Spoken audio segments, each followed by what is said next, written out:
Ganito pa rin pala ang simoy ng hangin sa Pilipinas. Simula noon hanggang ngayon, wala pa rin pinagbago.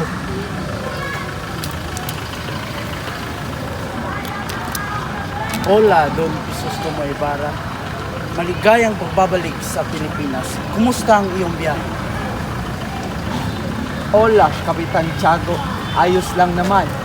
Talagang pinaghahandaan niyo ang pagbalik ko dito sa Pilipinas. Siyempre, matagal kang nawala. Tara, ipapakilala kita sa ating mga bisita. Nagawa.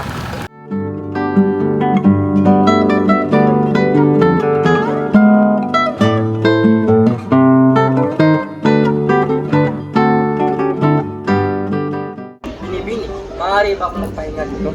Sige mahal, umuna muna ako sa bahay ni Kapitan Tiago. Mahal, maglilipad muna ako sa bahay ni Kapitan Tiago. Mag-iingat ka, Binibini. Mauna muna ako sa loob. Napakaganda naman ng bahay ni Kapitan Tiago. Magkano kaya na ikundar niya dito? Lilibutin ko muna ang bahay ni Kapitan Tiago dahil sa napakaganda nitong mga tanawin. Ikaw, Alipin, bigyan mo ako ng maiinom dahil napakainit ng panahon ngayon at kumukulo ang dugo ko sa iyo. Sinong Alipin? Sinong tinatawag mong Alipin? Ako? Sa ganda kong to? Aba, hindi ka ba Alipin? Maganda ka nga, pero ang iyong kasuotan ay hindi nababagay. Aba! Wala kang iya! Iya, tignan mo doon, meron nag-aaway. Hoy, bakit nag-aaway kayo dito? Nandito tayo para magsaya. Ba, bakit mo ako sinampal? Hindi mo ba ako nakikilala? Bueno, ako si Doña Victorina de los Reyes D.S. Padania. Hoy! Pumunta na kayo sa loob. Magsisimula na ang pagtitipon. May araw ka rin sa akin.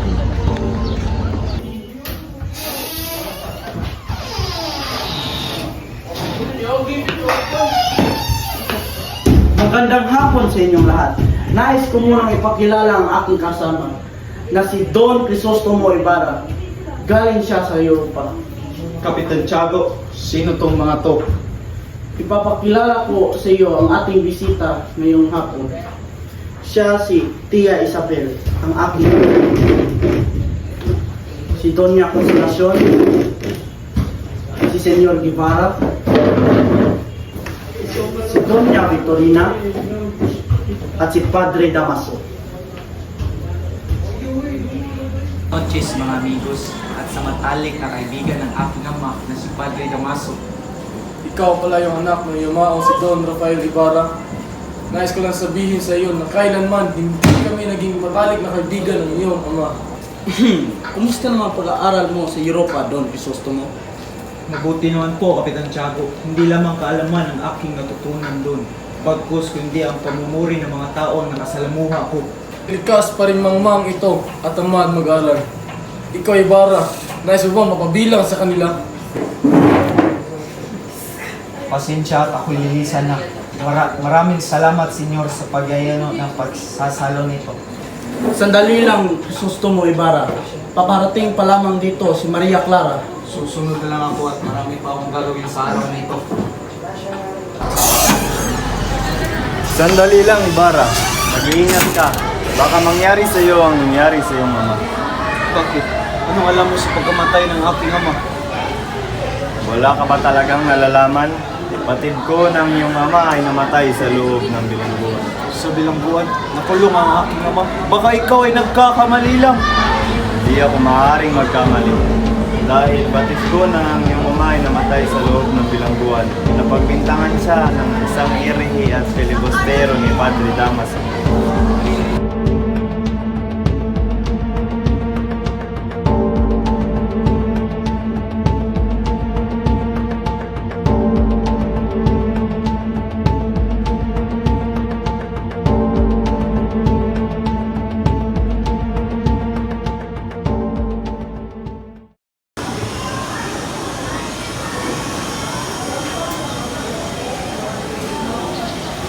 Buenas noches, Tia Isabel. Mari ko bang malaman na nandyan po ba si Maria Clara? Buenas noches, Don Crisostomo Ibarra. Oo, nandyan lang si Maria Clara sa taas. Maaari mo siyang puntahan.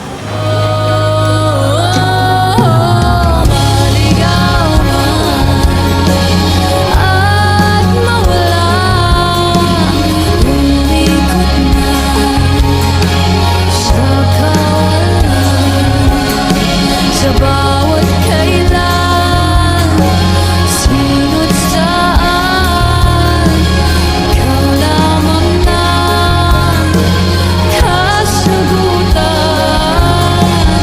Bawat kanan at kaliwa, kung di mo. Kamusta na yung pag-aaral mula sa Europa, Ibarra? Ayos na naman, binibining Maria Clara. Ganun ba? Ako ay taga.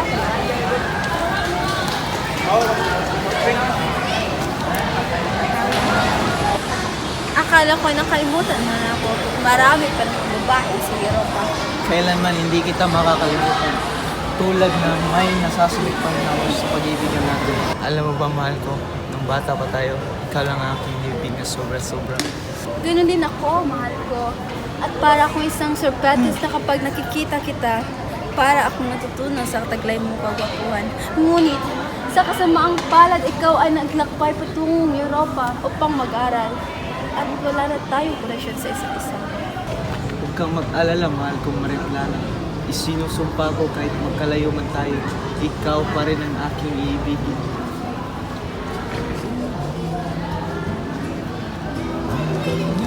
Ito pala ang aking sulat na hindi pa ako pumunta ng Europa. Aking hawak ko sa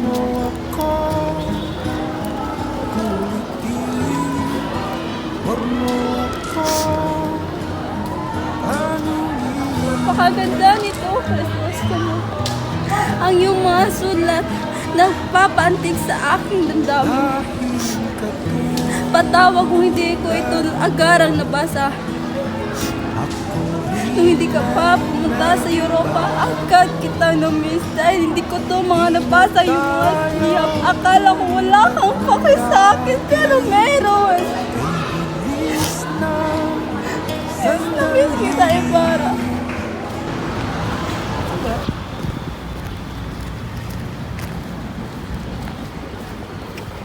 Magandang umaga, Ginoo. Magandang umaga din, Ginoo. Anong may lilingkod ko sa iyo? Mari ko bang malalaman kung may nakita kayong puntod na may malaking cross? Malaking krus? Nung nakaraan may nakita akong libingan na may malaking krus. Ngunit inutusan kami ng kuro na ilipat iyon sa libingan ng Inchik. Mari ba magtanong kung sino ang nag-utos sa inyo yun? Ngunit sa kasamang palad na aksidenteng na itapon ang labi ng iyong ama sa ilog dahil sa napakalakas ng ulan sa araw na iyon. Isang kabaliwan ang iyong nagawa.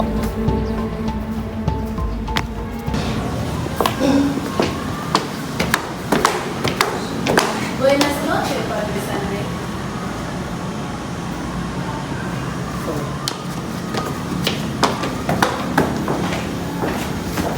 Padre Salvi, anong ginawa mo sa aking ama? Wala kang kagalang-galang sa isang padre. Hindi ako ang kuro para ko sa panahon ko. Si Padre Damaso. Wala ka talagang respeto. Anak ko! Anong nangyari sa'yo? Nasaan yung kapatid mo? Si Crispin Guinera, iwan sa kumbento. Hayaan mo! Bukas na bukas pupunta ako sa Belo at kakausapin ko pakakulon yung kapatid mo. Kasi napabintawan siyang magnanakaw. Ha? Ano?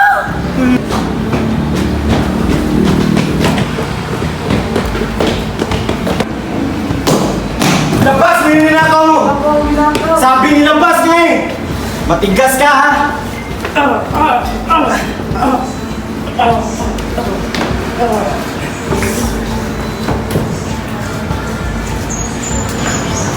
Crispin, asan ka, Crispin? Crispin, asan ka, Crispin? Crispin, missing ka, Crispin. Crispin! Crispin! Crispin, missing ka! Bakit ka nandito, Gina? Nagpunta pa ako rito dahil nais ko pong makausap ang inyong guro dahil nawawala ko ang aking anak na si Crispin. Si Crispin na magnanakaw, nagawa pa niyang tumakas. Sa katunayan at papunta na ang mga gwardiya sibil sa iyong bahay. Ha? Ang mga sibil? Anak ko! Anak ko! Anak ko! Anak ko! Crispin! Basilio! Nasaan na kayo, anak ko? Crispin! Basilio! Nasaan na kayo? Sisa Baliw! Sisa Baliw! Sisa Baliw! Sisa Baliw! Sisa Baliw!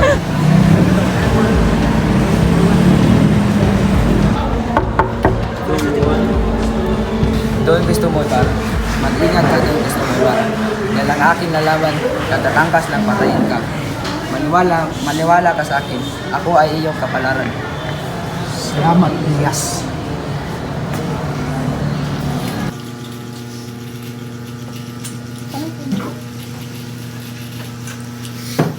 Magandang hapon, Pani Damaso.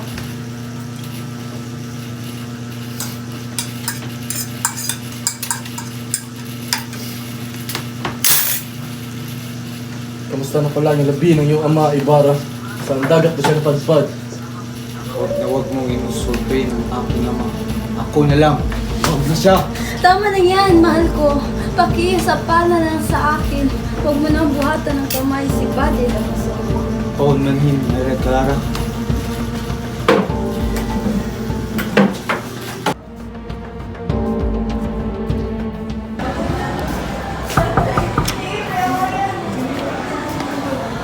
Ikaw ba si Don Crisostomo Ibarra?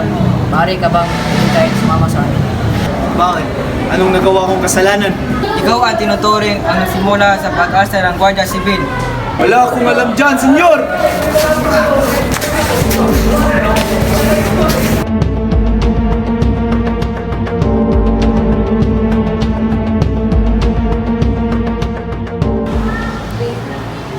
Anak ka nga ni Don Rafael Ibarra.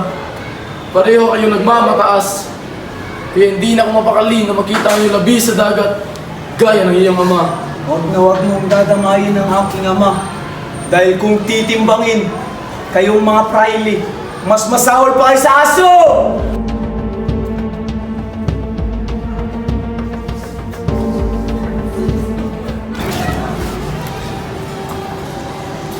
Gusto mo nga, gumising ka. Ikaw, Ako nga, si Elias. Ako nga. anong ginagawa mo dito? Matatakas kita. Ibarra, halika na.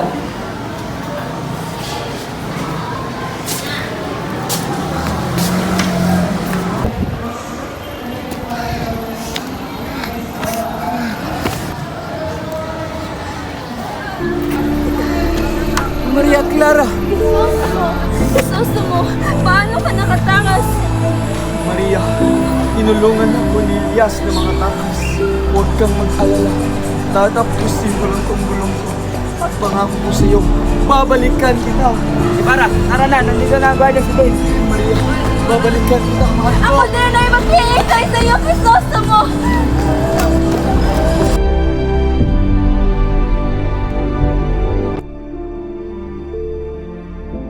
Inay!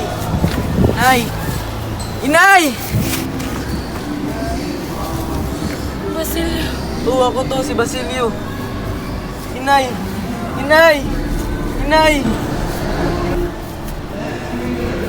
Bata, sino yan? Nanay ko po. Ikatan ako, hindi na ako magtatagal. Kumuha ka ng kahoy at sinunod kami dalawa.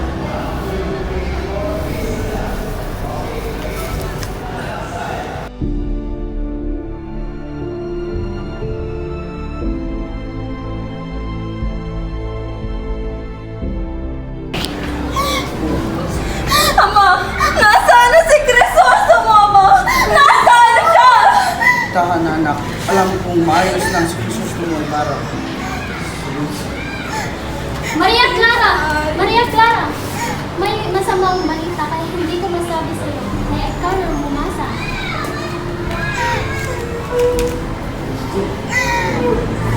Tia! Tia, hindi ito totoo, Tia! Tia! Crisostomo! Crisostomo! Balik ka mama, nakikiramay ako sa pagkamatay ni Crisostomo Ibarra. Nakikiramay pa rin naman sa talaga ba? Ha? Di ba kayo yung dahilan kung bakit namatay ni Crisostomo? Ang aking minamahal, ang aking iniibig, ang aking nobyo. Tumahimik ka na at tuman, Maria Clara. Tahimik? Ba't mabuti, Elizabeth? Simula noon hanggang ngayon, palagi na lang akong pinapatahimik. Ngayon mo sabihin, Padre Damaso, na wala kang dahilan o kasalanan upang ipapatay si Crisostomo. Ha? Ngayon mo sabihin sa akin, Padre! Kaya mo sabihin! Para siya kayo! Na tinatakpan ninyo! Lahat! Lahat! Lahat na lang! Kumakas ng iyong kamay, aking landas, kinagapan, isang Bakit ka namatay? Ano ang dahilan? Sabi mo ay babalik ka. Ngunit hindi. Nandito ka nakaliling.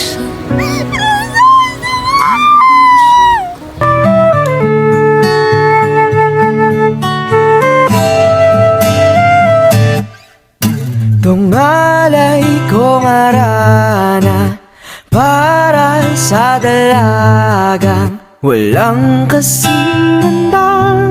Amoy roses ang nalimuyak kung nanaisin ng tadhanang mapalin lang. Di hahayaan